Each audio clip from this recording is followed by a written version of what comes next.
Hi, Debbie Coles DeBay with Art Moves You, and we're here in Wynwood so that you can learn through the Artists Connecting all about Wynwood Mural Fest with Glayson Leroy. All right, we're here to meet Glayson from Wynwood Mural Fest. Glayson. All right, so Wynwood Mural Fest was started, roughly 4 years ago, even though Wynwood has been the epicenter for everything art since the early 2000s. But myself and my partner, Stephanie Cass, decided that we wanted to keep more of a community vibe with our international local artists from the area, from Miami, West Palm Beach, Fort Lauderdale, along with the international artists to really hone in the community of the neighborhood. So since 2019, we've been successfully doing over 300 murals since then, and the neighborhood has over thousands of murals since the mid-2000s, highlighting different styles from graffiti to street art to really, again, hone in on the community aspect of Wynwood, not only for the community, but also for the millions of tourists that we get in the yearly base.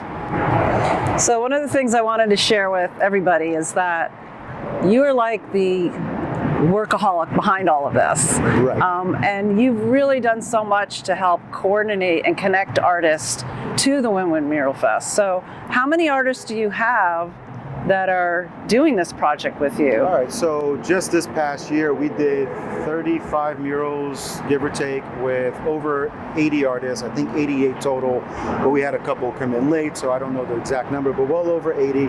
And every year has been well over, 50 artists ongoing since 2019. But even before that, the neighborhood in itself has well over 100 artists with different factions putting up the murals. But again, our balance is to keep our high-end talent home, in these high-profile walls, to mix in with the high-end talent that comes in from out of town. And we do get a really good mix of some of our younger artists who now at this point are some of our top artists, even at a young age in their mid-20s. So I think one of the really important parts about what you do is not just bringing people together and artists together, but it's bringing people to see the art.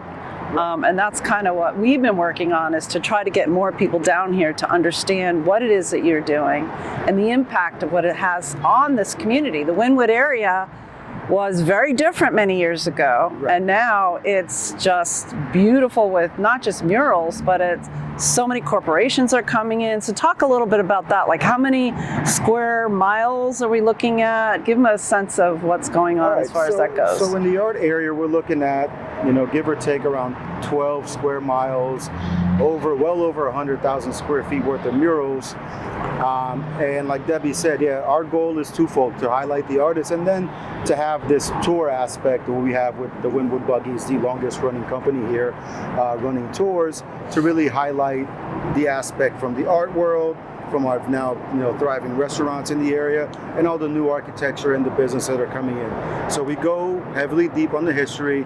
Wynwood, before Hurricane Andrew, was a thriving neighborhood that was also a very big industrial neighborhood. So once Andrew kind of destroyed Miami, as we all remember, Wynwood was left forgotten. And if you notice, it's still a lot of old warehouse buildings. And that's why we have these big walls with no windows, or little to no windows, which then open up the door to developers like Mr. Tony Goldman, who came in the early 2000s and started to buy a property with the intentions of keeping the art movement going, which is very strong to today. All right, so Wynwood, before Hurricane Andrew, was more of a thriving industrial not design district, more of like a textile factory-based neighborhood, also with a very big Puerto Rican community. Hurricane Andrew really changed the landscape of all of Miami, but Wynwood in particularly changed to this art scene as all of our local graffiti artists, street artists started to hit these empty walls because there was no oversight after Andrew. It became dangerous, it became forgotten, it became sort of like this safe zone for graffiti artists. And then in the early 2000s, we had, over-the-top thinkers like Mr. Tony Goldman come into town and really bring in the proper development, which you kind of see sprouted into the other developers today. And in return with that, we, not only bring in the murals for a sense of advertisement or a sense of bringing forward their careers, but also to provide something for our local tourists. Like Wynwood has become one of the largest, or let's say more popularized areas for tourists, aside from Disney and even South Beach. We actually have South Beach businesses asking us to bring tourists down that way. Thing too is you have Wynwood Buggies. That is a tourist company that can take you through the Wynwood area with all the murals. Right. So Wynwood Buggies is a company that my partner and friend, dear friend Christian, started.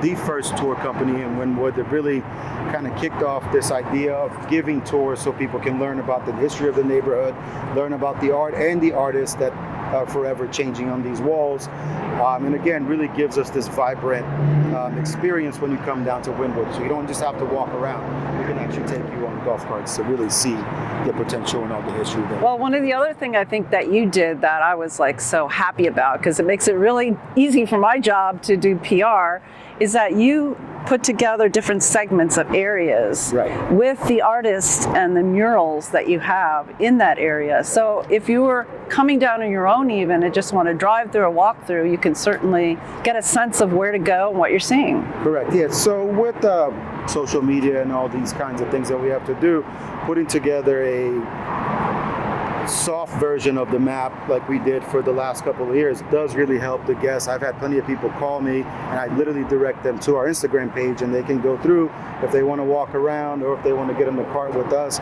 They kind of have an idea of where things are before they get here. Yeah. So yes, you're absolutely right. That has helped us as well as helping the guests and the people coming in. Well, I think what's really important about that too is there again, you are connecting the artist to the public and other opportunities. That's the other thing we've been doing together, is trying to have a sense of artists that are here in the area and are doing projects and how are they getting jobs elsewhere, because it's one of the things we're trying to work on together is trying to get public art mural projects across the country or internationally even.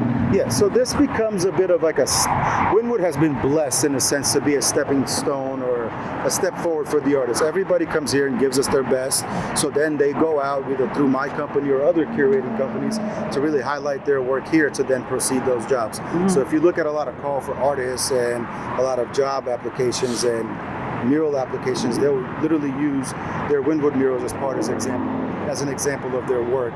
So to really capture those big, public work murals that you and I have been trying to get for them. Yeah, exactly. And have gotten a few, so that's always nice. Yeah. Well, like I said, it's a great place to connect if you want to see what art is happening and what artists are doing the art. This is the connection that you got to come to actually see it all happen, right? Absolutely. And other places try to copy it, and I can say firsthand that will never happen. You can't copy something that was organically done on its own, right?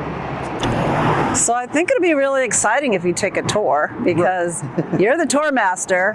I've taken this tour many times and brought people down here. Absolutely. We even brought the Dillard School, which were students in high school. Their eyes were like, wow.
Today we're going to take you guys on a tour, mainly of what we've done the last year, again with the history of the neighborhood. So this building here is the old R.C. Cola plant, which has become the graffiti street art haven of Wynwood. On the outside here, you've got MSG Crew, which is a new mural they just did. And then on the shorter wall, we call this the Wall of Fame. So all of the local graffiti crews have their own spots, which every year or every other year they touch up. And inside, it's going to be turned into a Miami style of street art and graffiti museum, similar to what Wynwood Walls is, but a little bit different, a little bit bigger, but continuing on. So hopefully in a year or so, we'll have two main attractions with exterior artwork. But this is one of the coolest walls here because, again, all different crews that don't really get along have their own spots and nobody fights each other for their spots. So this is artists connecting with artists. Yep. Absolutely. Wow. Now here's a good story. So this boombox is one of the oldest pieces of art here. That's so cool. Trek 6 just came back and redid it with a bunch of his local friends and different graffiti crews and street art crews. And it's now a brand new version of it.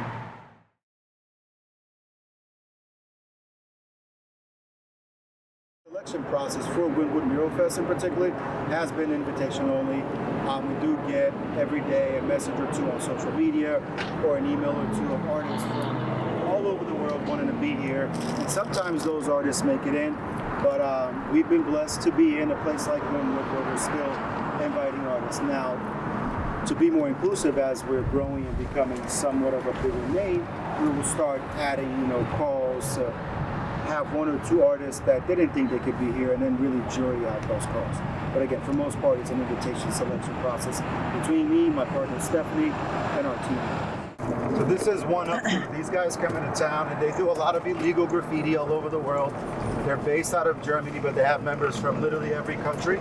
Okay. So One Up stands for like one life in the video game world. Because that means every time you go paint graffiti, you can get arrested, something can happen with your life. So Ivan Roque, one of the most benevolent artists out of Wynwood area, Miami area. He actually is the one that was interviewed by the news when we did the Cuban flag. Yep. On the bottom there is Chink, also another benevolent South Florida artist from the Broward County area, but also part of Miami style graffiti. Behind us here is one of my favorites. This is not one of mine, but it's Cipro's, fellow Brazilian artist who has his own style of portraits with the big ears. So every time you see a painting with those big benevolent ears, you'll know for a fact it's Cipro's. And then if you turn around, this is some of the newest work from left to right. You've got Jairo Vega, Miami's best street artist of last year. Bacon, who is one of the most benevolent artists from Canada. And Jex, also like Jairo, one of the top portrait artists in the world, has done some of the most amazing portraits you most likely have seen because he's one of the top search for artists for especially black and white portraits, but even hyper photorealism style portraits, which you can see. If I find one before we leave, I'll send it to you.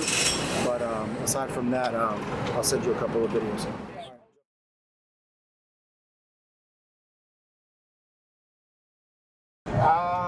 So for me, yeah, Debbie most certainly did. Yeah. But yeah, because so if you look at the history of someone like Mr. Tony Goldman, he's responsible for Soho, downtown Philadelphia, and actually what South Beach is today. So before South Beach turned into the Art Deco that it is today, in the early 80s, Tony had moved down, and that was his first project. Once he was finishing up there, then he started focusing in Wynwood, buying properties, these three being sort of the first, and now the rest, and then Wynwood Walls has become a worldwide staple for graffiti and street art artists who strive to be at. Same thing for Art Basel. Art Basel also brought a lot of the fame this way. So between Wynwood Walls and Basel really helped tie in this biggest art community in the world in such a small setting.